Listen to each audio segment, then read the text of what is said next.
Well, it's 11 o'clock. I'm sure a few more people will join us, but let's get started. Welcome everybody to the Origo NextWealth seminar on the client onboarding process. For those of you that don't know me, my name's Anthony Rafferty.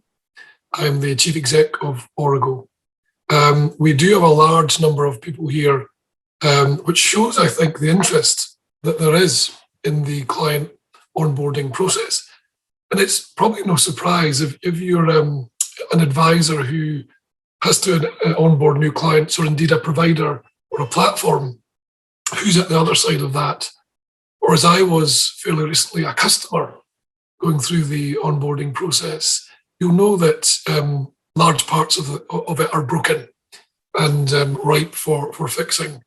And that's why we asked NextWealth to do some in-depth research onto the whole process. And this morning, we're going to hear the outputs from that research, as well as a chance to ask our expert panel who represent advisors, paraplanners, platforms and advisors some questions around the whole process. For those of you who don't know Origo, we're probably best known for our transfer service, which actually is used in 95% of all defined contribution pension transfers, goes through the Origo transfer service. You'll know us probably from the Integration Hub, which connects practice management software businesses with platforms and providers. And sometimes people don't realise that the Unipass brand is also from Origo, and we've got a suite of services there. The biggest one at the moment is Unipass Identity, which 80% of all financial advisors in the UK use to securely log into the back offices of platforms and providers.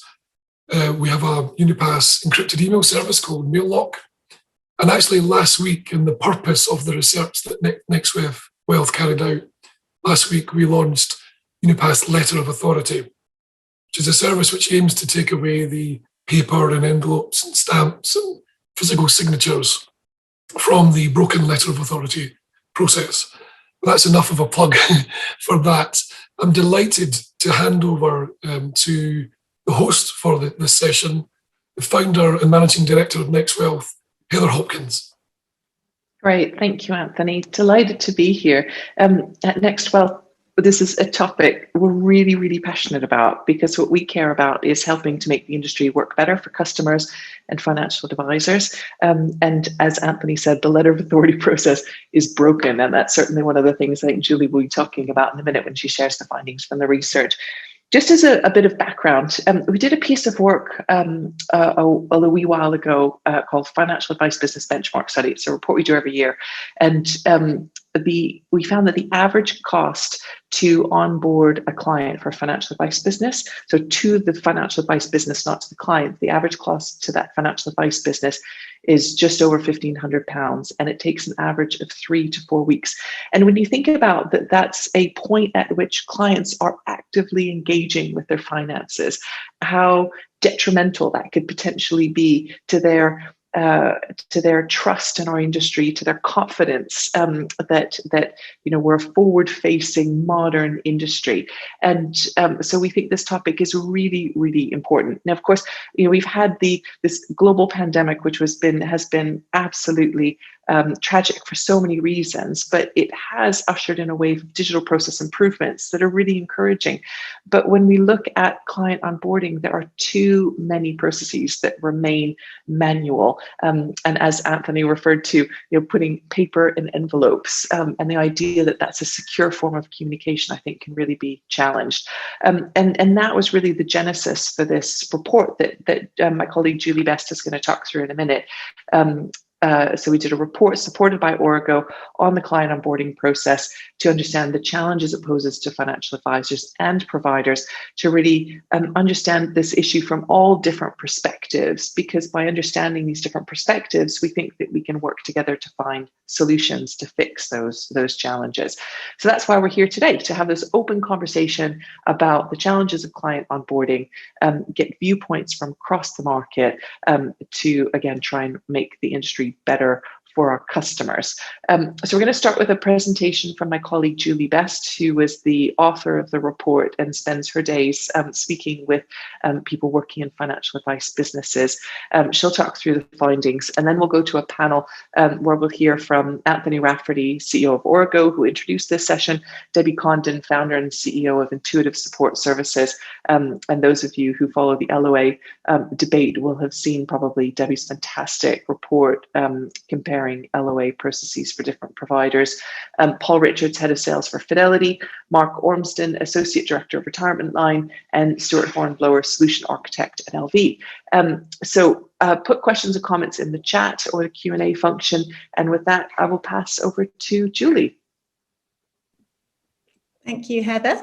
And good morning, everyone. As Heather mentioned, I'm Julie Best. I'm Qualitative Researcher at NextWealth. I do the in-depth interviews with financial advice businesses that give the colour and the stories and the insight behind the data that we collect. Just very quickly about me, I've worked in retail financial services for most of my career, quite a long stretch at Money Marketing and then Investment Week, and the last 2.5 years or so with NextWealth. I may have interviewed some of you listening for this report, in which case, thank you, and to everyone who shared their insight and their stories for the report. So as Heather said, I've got about 20 minutes to talk through some of the key findings from the research that we've done into the process of welcoming new clients into financial advice. And then, as Heather said, we'll have an opportunity to discuss all the issues that arise. Sean, if you wouldn't mind clicking to the next slide, please. Thank you. So we've had a sort of quick introduction, but briefly, who are we? What are we all about? What do we do at NextWealth? We're all about what's next in wealth, hence the name. We're a research consultancy and events firm, and our objective is to help our industry ask the right questions and move forward in a way that meets ultimately clients' needs. That's what we're all here for.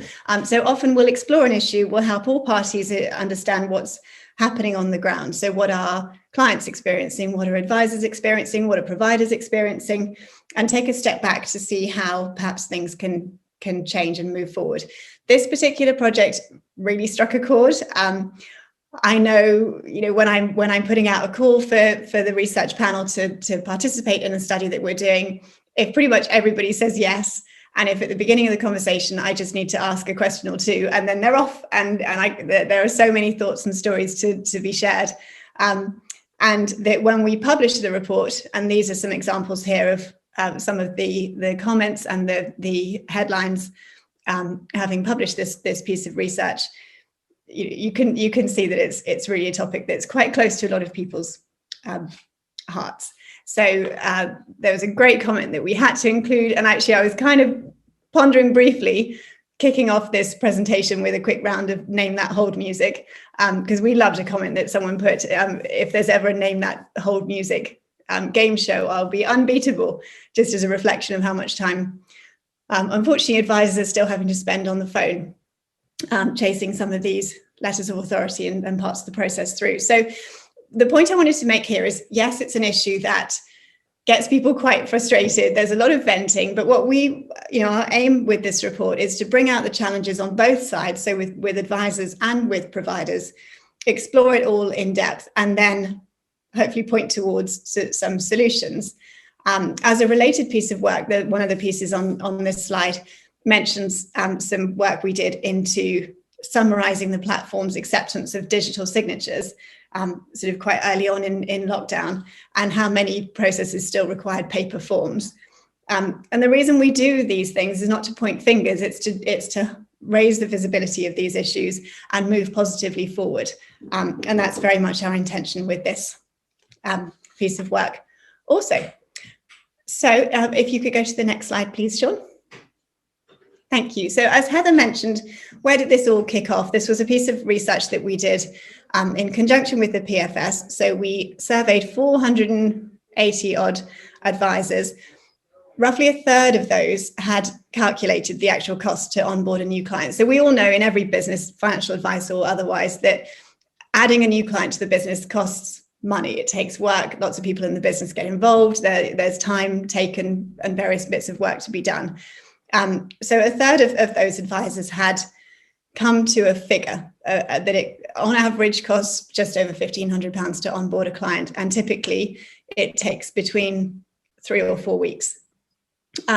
What's the kind of biggest holdup in that process? So there's obviously various stages of onboarding a new client. The greatest delay is in waiting for data on clients' existing holdings. So that's what we found here. Next slide, please, Sean. Thank you. So this is a quote that I included quite early on in this presentation because it really kind of sums up the challenge in my view. So this is an advisor who set up his own practice with the deliberate intention of streamlining it as much as possible. So taking advantage of all the technology that's available to make the processes as slick as possible for the sole reason of being able to deliver a lower cost, more efficient service. And what was really interesting with the conversations that we had is how many hurdles he's come up against, and how it's kind of, as he says here, it's been an epiphany to me how much time it takes to get fairly simple information. And the day that I spoke to him, he said, you wouldn't believe, yesterday I spent most of the day on the phone chasing letters of authority. So that, and he's kind of going, well, I'm changing my view. Actually, maybe we weren't overcharging. We were charging what we have to cover the amount of some of this kind of legwork that still has to be done. Next slide, please, Sean. Thank you. So why does it matter? What's the context? So the first question I asked in the very first interview I did was, is this an issue that's on your agenda? And the quote back was, I'm not sure it could get any higher on my agenda. So if you have a look, first of all, at the 3 intersecting circles in the diagram there. So this is an issue that's been a challenge for quite some time anyway, but there are 3 kind of driving trends that are putting it more in the spotlight. So one is the advice gap, the focus on fees, the focus on value of advice, more focus generally on how advice firms can deliver the best value for clients, and therefore be able to work more efficiently with those clients and open up access to advice by driving efficiency. The second is client expectations. So from elsewhere in financial services and from other parts of life, generally as consumers, we're expecting more sort of rapid, straight through, quick, processing. My children, if we order something on Amazon and the doorbell rings, they're like, it's here, ta-da! And that's the kind of level of service that they're expecting. And of course, it's not that good, but it will be perhaps one day. So, and the third thing is, as Heather alluded to, the pandemic has kind of shown what can change when there's a really strong driving force that actually, new business won't get written if there's still this reliance on paper forms, because in some cases it just isn't possible. And also with more people working remotely, advice businesses aren't wanting to have someone, have to go into the office, open the post, scan the documents, put them online, share them around, et cetera, et cetera. Why is it an important issue for advice businesses? 3 issues here. So reputation and trust. These are the 3 kind of key areas that came out in the research that we did. So reputation and trust, it makes financial services look behind the curve if there are all these delays that clients find difficult to understand in this day and age. And the other issue is, so we talked about the 3 to 4 week time period to onboard a new client. In some cases, that's less. In some cases, it's a lot more. And behind that statistic, there's somebody waiting for a divorce settlement, a pension sharing order for a divorce settlement, or there's somebody who's come into financial advice for the first time because they want to get their finances sorted. They've had a great experience with the advisor. They're all fired up. They're motivated. They're ready to go. They're like, great, when are we going to hear from you? And the advisor looks at the names of their existing holdings and just goes, oh, well, actually, it might be 6 weeks. And that they lose that momentum. They lose that kind of quality of experience that we all want them to have from financial advice. Cost of advice, of course, is a very, very big issue. So at the end of the day, it's the client who pays for these delays. So one of the interviews I did, there was a quote, we don't charge a flat We don't charge a fat fee. We don't charge a flat fee per policy that we write off for. But when we look at our total costs, we take that into account when we figure out our pricing. This is resource, it's staffing that firms are having to devote to workarounds, chasing, etc., to get the client onboarded. And security is an increasing concern. Security of client data, cyber security concerns. Firms are having to send a lot of client data on one piece of paper. Sometimes they're having to send that by mail, sometimes even by fax. There's a lack of consistency around the use of portals and secure mail options, which I'm sure we'll come into when we discuss all this in a bit more detail. But the next few slides, Sean, if you could click forward. Next few slides just cover a few kind of key quotes from the interviews that illustrate these issues. So I mentioned the divorce pension sharing order. So this particular firm, it was 3 months before they received any form of an acknowledgement from the provider. And all they wanted to do was a data gather to be able to give the client advice on their divorce. And actually for this particular provider, having held up this process, originally the advisor said they probably wouldn't have recommended moving that money. But because the experience was so detrimental to the process, actually now, as soon as possible, they'll be recommending that the client moves. The second quote, thanks, Sean, you're ahead of me. This one sort of illustrates some of the issues around the kind of client experience. So, so the first quote, ultimately clients, they do appreciate to some extent it can take a while, but if you tell them the providers are quoting a 42 working day turnaround, they find that quite hard to buy into. In one case, I spoke to an advisor who'd had to get the client themselves to ring up and make their own withdrawal because there were so many delays with the letter of authority. And it happened that the advisor and that client had a good relationship, but obviously we can understand that would not be the kind of ideal client journey that we're expecting. And as I mentioned earlier, sometimes an advisor will see a particular name on the letter of authority and just, instantly know it's going to be a long delay to get that information out. Thank you. So this particular slide, it kind of touches on this issue of motivation. So, you lose people along the way. They forget what you said. They forget, the client forgets what the advisor was talking to them about, how they'd kind of got them enthused about the process that they're getting into, because you've lost them for 3 months because it took that long to get all their existing data together. And lastly, in terms of these quotes, so this one is just looking at how advisors are starting to make decisions about who they work with in terms of providers, because they want to partner with people who understand what advisors are experiencing sitting in front of their clients, buffering their clients from some of these delays and issues that are going on in the industry. And advisors know that it is technically possible to make this stuff happen, because after all, we're not asking for flying to the moon. We're just asking for getting data quickly. That means a suitability report can happen within days rather than weeks, or even in some cases, months.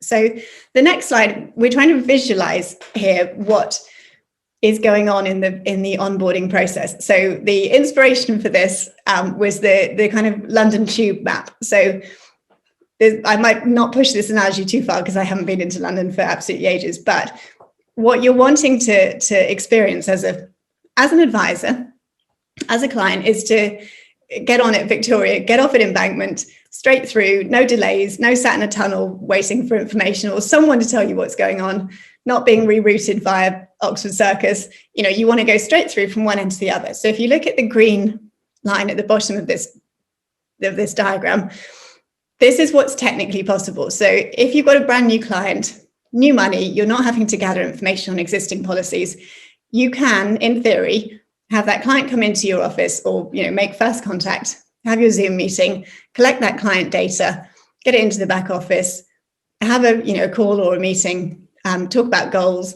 access some illustrations and applications, and you could, in theory, get that client onboarded within as little as 48 hours. That's kind of position A if it's a new client with new money. Typically, the reality is more like the blue and orange lines, where you've got data coming in, maybe the data doesn't go straight into the back office. You've got some rekeying. There's some, postal applications, or maybe some paper forms and real signatures that have to happen. And perhaps there's data to collect from existing providers. Where it really goes wrong is the red section at the top, where you've got non-standard data coming back from the providers as well. So in the worst instances that we've heard from advisors, they've had a long delay in getting the LOA through the process. They've requested the client's data. Some of the data's come back, but not all of it. It's missing bits. Some of it comes back in email. Some of it gets posted from the same provider in different areas, and they've got to go back and chase for more and all the rest of it. And you're ending up with basically months for that to happen. So there are parts of this process, other parts of the process that cause delays, sometimes around, inputting client data, having to rekey from one system into another. Generally, and obviously it's great to hear from any financial advisors who are listening to this about whether this is your experience, but in the interviews it came through that some of those delays, they're not ideal, but actually it's not dead time, it's not lost time, because that time when you're rekeying client data at the beginning, you're already thinking about any potential issues, what the client's got, what their position is. It's all kind of useful part of the process. But where it really kind of goes off the rails is the letter of authority process. And the reasons for that are, often there's a different set of requirements. So, for example, say you've got one client with 6 existing holdings, and that's 6, different LOAs, 6 sets of data, 6 different formats sometimes for the letter of authority, 6 different phone calls to find out where to send the letter of authority, and then chasing it through the system. And the security concerns that we talked about unsecurely sending that much client data in one go, and then the kind of challenges about getting the right data back from providers. And so this is where, and we'll obviously talk about this a bit later on in the call, is on this webinar, is, these are some of the areas where the Unipass, the Origo solution, cuts down some of the timeframes involved, as well as improving the tracking of LOAs through the system and the security concerns. So the provider view on this situation, what we've heard from advisors in these interviews is, in a lot of cases, advisors, so I put number 1, the loss of business mindset. In a lot of cases, advisors are concerned that there's a deliberate lag on the part of providers in processing letter of authorities because it represents a potential transfer of business away from that provider. But that isn't always the case. Often, as we saw in the earlier example, it's purely data gathering, and the better the experience at that point, the more likely the client is to stay with that provider, and the better experience the advisor has of working with that provider. Competing business priorities is a really absolutely fundamental challenge for all businesses. Any changes to business processes are never as simple as they seem, particularly if it's a provider with legacy products, through various acquisitions, and there are lots of competing demands on provider resources, having to make essential changes for regulatory reasons and so forth. And also, in terms of differentiation, if this is an issue where there are examples in the industry of not good practice, a provider kind of really nailing it stands out for advisors, and that's potentially an area where it's a sort of competitive point of difference. But this is an issue that impacts all of us, the whole industry, and something that we really need to address. So a couple of quick last quotes before I finish, because I think I'm nearly out of time. So this was a query from an advisor. I talk to the providers often, but really I'm questioning why they want to bake costs into the business. The only logical reason I can think of is because they've got bigger fish to fry. But this does a disservice to our industry as a whole, and it's something that we all want to see move forward. And on a brighter note, the last quote I've got here is a recognition of how much changed during the kind of initial lockdown period. So this quote, we saw 10 years of progress in about 3 months. Lots of providers suddenly able to accept scanned copies of documents or, process requests for information online. And that has made it a lot easier, and it has sped up the process. So as I mentioned earlier, one potential solution to this industry-wide issue is a central hub for processing letters of authority. Sean, last slide, please. Thank you very much. So the Unipass Letter of Authority scheme, which launched last week, I think I'm correct in saying. So that's where this is helping, where we can see this addressing some of the issues here, is to provide a standard format for LOAs. So you're not doing 6 different versions of the letter for one particular client and all of their different holdings. You're able to transmit that data more securely. You can track it through the system and have that data request fulfilled online rather than bits by email and bits by post and, God forbid, bits by fax. So some of the comments we had back from the advisors we spoke to, I think it takes one company to own this area, because otherwise everyone's trying to do their own thing. And even where there's innovation, that's welcomed, but it's still, 30 different processes might be a slight exaggeration, but it's still, in our example, would be 6 different processes and 6 different ways of doing things. So the last quote to end on, I hate to throw this phrase around, but this could be a game changer, which is what we need. So that wraps up my time. I think I'm just about bang on time, hopefully, and we look forward to all your comments and questions. Thank you. Great, thank you, Julie. You'll see there's been a slew of comments. So again, striking a chord. Or as I said in our newsletter last week, I think we hit a nerve on this one.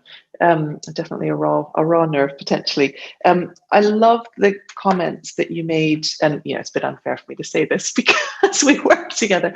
But the comments you made about the impact on the end customer, I think that's really, really important. And that there's somebody's, that divorce settlement, the pension divorce settlement, it's somebody, trying to pay for their daughter's wedding with some money, and they have to take a loan because the money's delayed, and those impacts on people's lives, and the frustration that it doesn't just last for those few weeks or months that it takes to that process, but they remember that experience and it impacts their view of our industry. So thank you for that. Debbie, so we're going to go to the panel now, and we've had a lot of questions, and I'm going to try and bring some of these in, but keep those coming, and the comments as well, because I think that's fantastic color. But Debbie, if I could come to you now to talk a little bit about your experience, perspective from you and your team at Intuitive Administration Services, please. Yeah, thanks, Heather. So really, for anyone who doesn't know, we provide admin support to financial planning firms. So as you can imagine, the LOA process is an absolutely massive part of what we do.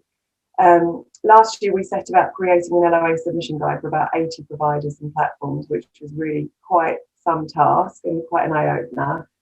I think sometimes you have to step back and just think, crikey, we all actually work in the same industry here under the same legislation. How on earth can all these requirements be so very different across the industry?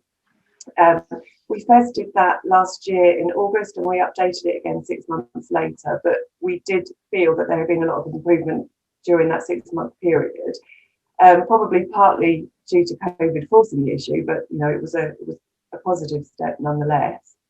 I just thank you really to NextWealth, because the white paper, I think, has really captured how the industry is feeling about the process. Some of the frustrations that I asked my team last week what their current frustrations were and sort of how they were feeling about the process. And they said that really one of the biggest problems they face is just establishing where to submit the letter of authority. One of the things that's cropping up a lot at the moment is being asked to submit a letter of authority via the provider portal, but then if you're not registered, the provider reverts back to post, or they ask you to fax it. With digital signatures, we're finding that providers say, yes, they'll accept it. We've been told a few times, but only if it's a true image of the signature. So in essence, they're saying, yes, they'll accept the digital certificate, the DocuSign document, but they're not actually going to incorporate the digital certificate. They discard the digital certificate, which obviously doesn't make sense. we see providers accept digital signatures for their own forms, but yet say no to letters of authority. So there's a disconnect there. And also providers saying at the moment that yes, they'll accept digital signatures during the pandemic, but they're going to revert back after the pandemic. So again, surely it's either if you accept digital signatures now, why would you revert? In terms of the terminology, we're finding that there's a bit of a disconnect with the terminology when we speak to the providers. There's confusion around the terms of electronic signatures and digital signatures. We found that some call handlers are using those terms to mean different things. Some mean use the term electronic signature when actually they mean a scan signature. So there is a bit of a disconnect. We've had them say signatures. That term can be used to mean a photocopy of a wet signature, so essentially just a scanned image of a real signature, or it could mean actually a real signature on an actual piece of paper. So again, you need to be very, very careful about the terminology. In terms of what's good at the moment for us, and I think most administrators would agree, is just have the providers that have one email address for all letters of authority, regardless of product type, regardless of legacy provider. One submission email address is what's really, really helpful to us. And those that are accepting digital certificates, obviously. I always also say it isn't one-sided. We need to make sure that we're doing our job right. This isn't about pointing fingers at the product providers. I think I see an awful lot letters of authority that get issued where perhaps the advisor has written Barclays on the top, but we as administrators haven't established, well, is it somebody who worked for Barclays and therefore it's an occupational scheme, member of an occupational scheme, or is it somebody who's purchased a pension in the branch? So this isn't just about pointing fingers at providers, but hopefully if the providers get on board with ULOA, then we'll start to see things really progress going forward. But I think really that comes down to providers getting on board as to whether, it's going to take off really. Great, thank you, Debbie. I think that suggestion for one email address is one that I think is a really constructive suggestion, because you're right, there's different departments and different divisions, and it's one of the frustrations that you're sort of passed from department to department. So having that central place should be and I think it would be easy, but these things are always quite complex behind the scenes. So really, really useful to get that perspective. There was a couple of questions before I come to the others about whether this really, advisors in the comments saying that this does impact on business that they send to providers. Is that something that you hear from the advisors that you work with? Because you're experiencing it firsthand, not the advisor. Does that still trickle through to where business goes? Yeah, absolutely. I think the providers that give us the runaround are less likely to be given the new business. There's absolutely a connection there. Great. Well, maybe part of the due diligence should be looking who signed up to the ULOA. You heard it from me, not Anthony. I can say that. Thank you, Heather. Paul, can I come to you, please? Paul Richards from Fidelity. Yeah, of course. And we are, are part of the problem here, aren't we? I mean, it's our process is no better than anybody else's, and one has to accept that. It's a very cumbersome process. It's a very poor process, and advisors have got to write into us, and then we send them a standard response, which gives them information, but not necessarily all the information that they require, and then they have to come back. So there's a loop. So it's a really poor process, and I'm very supportive of this initiative personally, and I do want us to get involved. And we're in discussions with you guys at Origo over various integration initiatives. I would say it's absolutely in our interest and in the interest of our advisors to get involved and to make this process better. Clearly from the perspective of advisor experience, as Julie has alluded to, but in terms of cost, it costs us a lot of money to do it, and it costs advisors a lot of money to do it, and that we've had an enormous amount of downward pressure on cost, on price within the platform market, And I see that pressure also emerging now in advisor world. And advisors, every advisor I speak to, the battleground really now is about cost and how to drive cost out of the process. And this is a clear area where we all need to improve. The one other thing I'd add, Heather, is we're obviously focusing on this part of the onboarding journey, which is before the business comes to the new provider. And I hate to raise this, but I think it's important to raise it, that there are an awful lot of difficult processes involved after the business comes to us, or indeed one of our competitors. So we've spent an awful lot of time and money and people resource and technology resource on improving the process once the business comes to us. Most of our business comes from re-registrations and transfers, and it's particularly fraught in the area of pensions. If it's an Origo pension, then it goes through very, very quickly. But if it's not, then it's very problematic. And I think we see those frustrations more clearly from advisors once the business is in transit from one provider to another, and we get a lot of flack for it. And it's sometimes it's our fault, but invariably it's business that's just stuck in flux, and obviously the downstream effect on the client there is very significant, because the advisor is invariably wanting to get them into a new portfolio, and they can't. So that's where a lot of our focus is being spent at the moment. Great, that's really helpful, Paul. Thank you. And I think as a net winner from the transfers as a platform, you probably have a bigger incentive to get it done. So I think it's really helpful to get that honest view that it does cost money and it's not easy to do. So that's really helpful. Thank you for that. And maybe we have an idea for the next NextWealth report that we should be looking at the after the onboarding. Thank you for that. Mark Ormston from Retirement Line, can I come to you next, please? Yeah, thanks, Heather, and thanks to NextWealth for doing this bit of research. I think it's really good. I've been jotting down a few notes as everyone's been talking. It's very difficult not to agree with what Paul, Julie, Heather, yourself, and Debbie have already said. I think for me, pensions as a whole, big, wide statement. We always say we want engagement. It's desperate for engagement.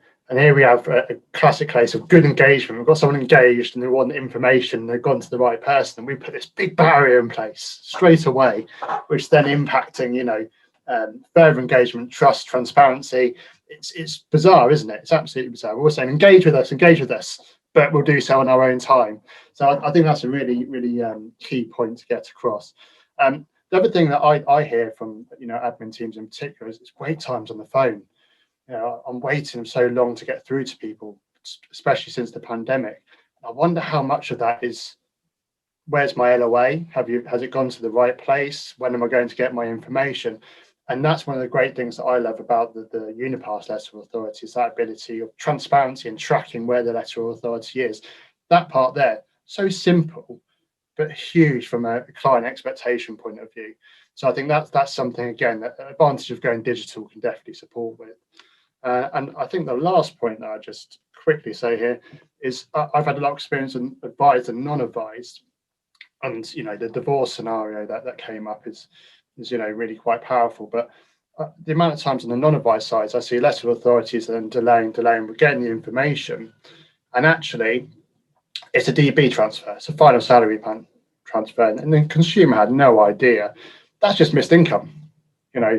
Fund fluctuations, I know that it can work both ways. Annuity rates, another example, it can work both ways. But in the case of losses, sometimes it's waiting for this information that's compounding those losses. So I think there's a real big benefit here, just from a consumer point of view. Great, thank you. I think it's bring us back to that customer, and you're right, at the point when we're engaging them, we're making it pretty hard for them to love us. Thank you for that, Mark. Stuart, can I come to you? And you got a shout out in the comments for LV signing up to the ULOA. If I can get your views, please. Yeah, sure. Thanks. And I did not notice that, so thanks for that. I echo again, a lot of what's already been said. I actually have quite a close friend who's a paraplanner, so I hear quite a lot about what it's like throughout the industry from the other side of the fence as well, which is obviously quite helpful. But I think having that standards-based approach, so we're sort of agreeing on what that information we're sharing is always key to the start of any sort of digitization journey, and making it easier for us to secure the transmission of that data as well. And then the other sort of immediate benefits has already been touched on is that tracking process, so taking calls away from the call center. But really the end game for me, and obviously it will take a while to get to, is being able to do this more real time or near real time as we get to integration with back office systems. But of course, those types of integrations come at an investment cost for us as well. So those sorts of costs need to have a business benefit, and so we'll only get to that place of business benefit where we've got a groundswell of advisors using this type of system, and obviously that will take away sort of the manual effort in the back office, giving us that business case. But we really need the demand to be able to get to that point of doing integration. That's my view. That's great. I think that's really important. There's been a lot of comments in the chat about the need for providers to sign up, and advisors shouldn't feel that they don't have a voice in this, that they don't have any power, because actually that groundswell of demand will impact on providers' decisions to sign up and the justification for the budget required to be able to do that. Anthony, can I come to you next? And there's a few questions I'm hoping you can address while you're making your comments. So there's questions about who signed up, who's planning to sign up.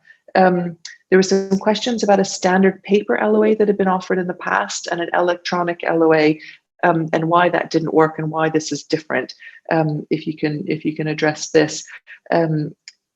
I think those are the main ones I pulled out for you, in addition to what you're already planning to talk about. Yeah, no, absolutely. I mean, first of all, the standard LOA that we've got in our agency service is not actually widely used, I think, as you said, Jane, and actually it's just a fraction of the problem that we've been talking about today.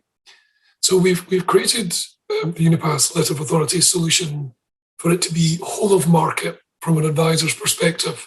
A few questions in there around who's signed up.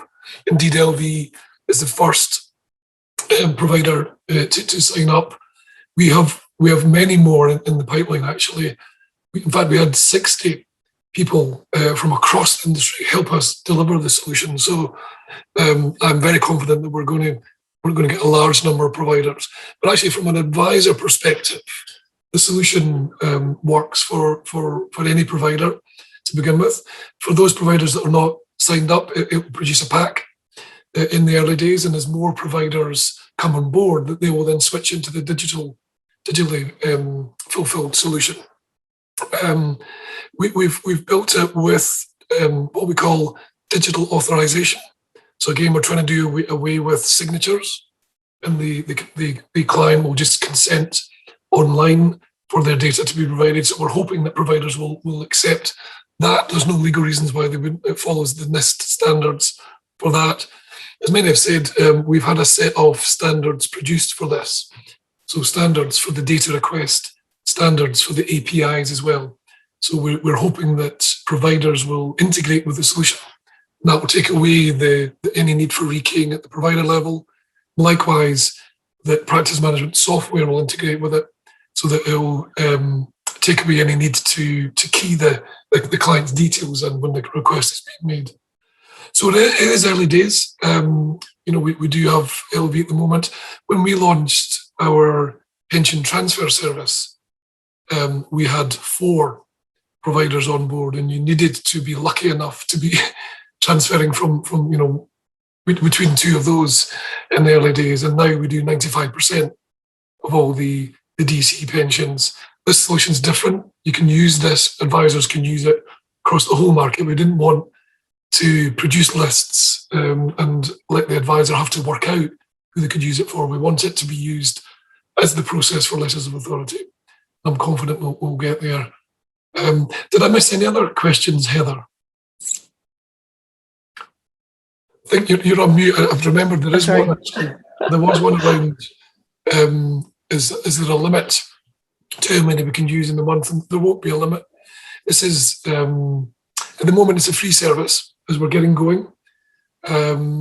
At some point, we'll start charging for it. Our principal will be cheaper than a stamp, from a provider's perspective.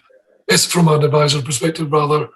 And then from a provider's perspective, there'll be a great business case because it will take away, all the work that's required to fulfil these. Great. There's two other questions that came through. One was about after the LOA is submitted. So is there a standardized approach once the LOA is submitted? I know that there's the tracking system, but in terms of how that's responded to by the provider, is that included? And the other question is, where do they find out more information? Yeah. So I'll come to that comment in a minute. And no, it's not negative at all. So the requests that are made for non-subscribing providers, that will still use that standard. So it will be a standard request for the data, and it will be fulfilled in traditional ways, hopefully through a secured email rather than unsecured post. But that's the reason why we want providers to sign up to it. I'll just read that comment.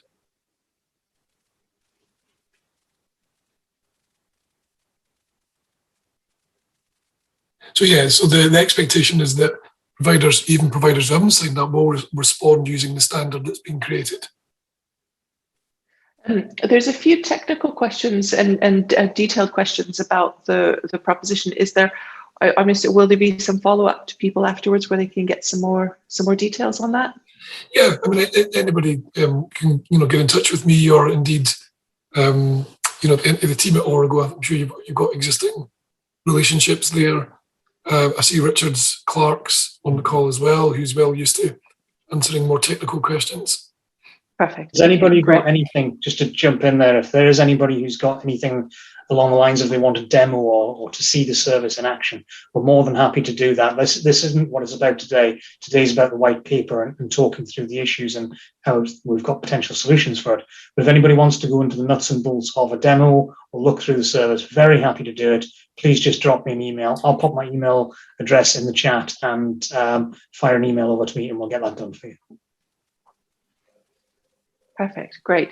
One of the questions I wanted to ask about was security and the increasing focus on cybersecurity. So there's been a lot of talk about paper not being the most secure method of communication, and I know that providers are really beefing up their security. Is this seen as a potential solution to are paper forms seen as a weak link in sort of the cyber protection for firms, or the security protection for firms? Is that a big priority, and is this seen as an important initiative to help address that?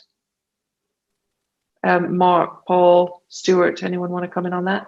I'll just come in briefly. I mean, cybersecurity is a massive thing for us. I mean, I incurred the wrath of the entire sales team by introducing them to our global head of cybersecurity, queuing lots of yawns. But actually, one of the most important sessions we've done, because we spend an awful lot of money on cybersecurity, and paper is clearly a massively weak link, but in our experience, email is just as weak a link. So a process that cuts out email and provides straight through integration is much preferable, because we, as I say, we spend an awful lot of money on cybersecurity, but we're bombarded with phishing attempts and all this sort of thing every day, with hundreds of thousands of them, and what we're finding is weaknesses in advisor processes.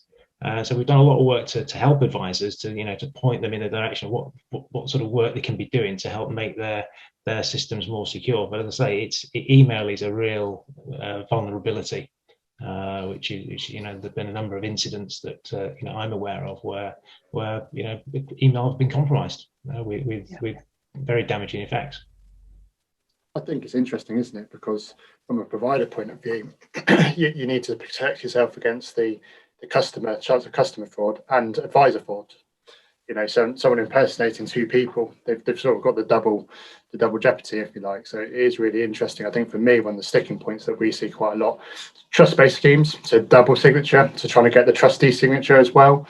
I haven't seen anyone try and digitalise that properly yet, and give that greater consideration, because I think that's a really slow process. Great, thank you. Debbie, I wanted to come to you about just getting an understanding of the scale of the issue. So Julie talked about that, made that underground analogy that, the ideal is you get on a Victoria, get off an embankment, and that whole onboarding process takes 48 hours or less. And then there was, I guess we call it maybe signal failure, and you're stuck in the tunnel for months. What proportion of clients do you think fall into the different categories? How is it just that we're focusing on the negative, remembering the few bad examples, or are most people experiencing delays? I would say probably most experience delays when we submit a letter of authority. The information comes back within 24, 48 hours. It's usually a surprise. You think, oh, that was good. It's not the majority of cases. There was a comment, I think, in the report that said somebody had made the comment, the administrators paper over the cracks. It's almost a staple of their job, and I think that really is, definitely a true comment. I think so. It isn't all bad, and I think, as I said before, there's probably more that we can do on our side to make sure that everything, that when you submit the letter of authority, that it's right. The worst thing is 2 weeks down the line, you're suddenly told there was a bit of information that was missing and you have to go back to scratch. So it isn't all about pointing the finger, but when the information comes through very quickly, I would say that's the minority of cases. Okay, I think that's really helpful. And actually, you're right. That was one of the things I think we heard in our research, Julie, was that getting from providers was that there was some frustration. There was a lot of back and forth. If you want to comment a bit about what we're hearing from providers on that. In terms of getting the right request through in the first place from advisors. Yeah, I think it was an interesting one to touch on in the research, because it wasn't one of the biggest issues, but it is, as Debbie says, if you've kind of gone, you've gone to the whole process of phoning and waiting on hold and finding out the right email address to send the letter of authority to, but you haven't actually checked you've got the right information on the letter of authority, then you kind of wait this whole period and it's another, signal failure. So it is important. I just wanted to touch on this secure mail thing as well, because that was something that we talked about quite a lot in the interviews, that actually, advisors often are really keen to use the secure mail option, but Debbie's team do this on a daily basis, so you'll know this better than I do, but a lot of the secure mail systems require an individual to kind of receive it at the other end and receive the secure notification. And if you've got a help desk of lots of different people that you're dealing with, that doesn't really work. So often, people have tried to use the secure mail, but then have been told actually what they need to do is email the LOA as a PDF and then separately send, the client's national insurance number as a password or something. And it's a workaround, but again, it adds another step to the process. When I was going through my process of advice, there was one provider wanted to email me through unsecure email my the sort of last statement, the transfer value statement. They said, but it's okay, we'll use your national insurance number as the password, which then associated my password for the fraudster with my email address. And it's a fraudster's dream. We've got a secure email solution, I guess. Many of you will know that Unipass Mail Lock. It's beginning to be used by some providers. We've got Aegon, Royal London. We've got a few more that I can't mention yet, but they're about to go live. It's used by, or it has been used by 20,000 advisors now. And again, that's an attempt to have a standard approach to secure email. It is difficult from an advisor perspective when providers use a plethora of different secure email solutions. It's even worse when they don't use any. So again, that's something that we're keen to be used. Our LOA process, though, doesn't require email. It is a secure link for those providers that are onboarded. Yeah, Mark. Sorry, there was a good comment that caught my eye a little while ago about pensions dashboards and open banking in general. I thought it's a really good point. It's a really valid comment. I guess I just wanted to pick up on it. Yes, we are going to see that, and potentially we are going to see that third party access. But I think there's a massive opportunity and need for years. But now's perfect. People have potentially looked at the risk and the security around COVID and remote working, had a look and put some changes in place. And I think Debbie mentioned it earlier. It's so important now that we don't go backwards. As soon as we get people back in the office, you can't just go, oh, my resource in the office now is a post. We don't want to go back there. I think now's a perfect time to make sure that we get this sorted. Perfect, great. Stuart, any final comment from you before I pass back to Anthony? Sorry, I put you on the spot. Just I haven't come to you in a few minutes. That's fine. Just more around the secure email, I suppose. More thoughts on that. There is quite a cottage industry within the business of users, as you say, having to encrypt things and using things like national insurance numbers and that. So again, a heavily manual process that the more we can get away from, and the more secure that we can get by using digital processes, and then the better. Yeah, agree with that. Great. You know where we are, Stuart? Yeah, well, we did look at MailLock, but we've got too aging infrastructure around our mail services at the moment to be able to use it, but we will get there. You will. Perfect. Julie, Paul, Debbie, anything to add before I pass back to Anthony? No, nothing more further. Perfect, great, thank you. Anthony, if I could just pass to you to wrap up, please. Yeah, thank you. And just very briefly, thank you everybody for joining today, and in particular for all the guests, for all your really helpful comments. This is obviously this is a Scottish phrase, something that's really past remarkable. It's a subject that people do like to talk about, and it's completely broken, and we're having a go at fixing it.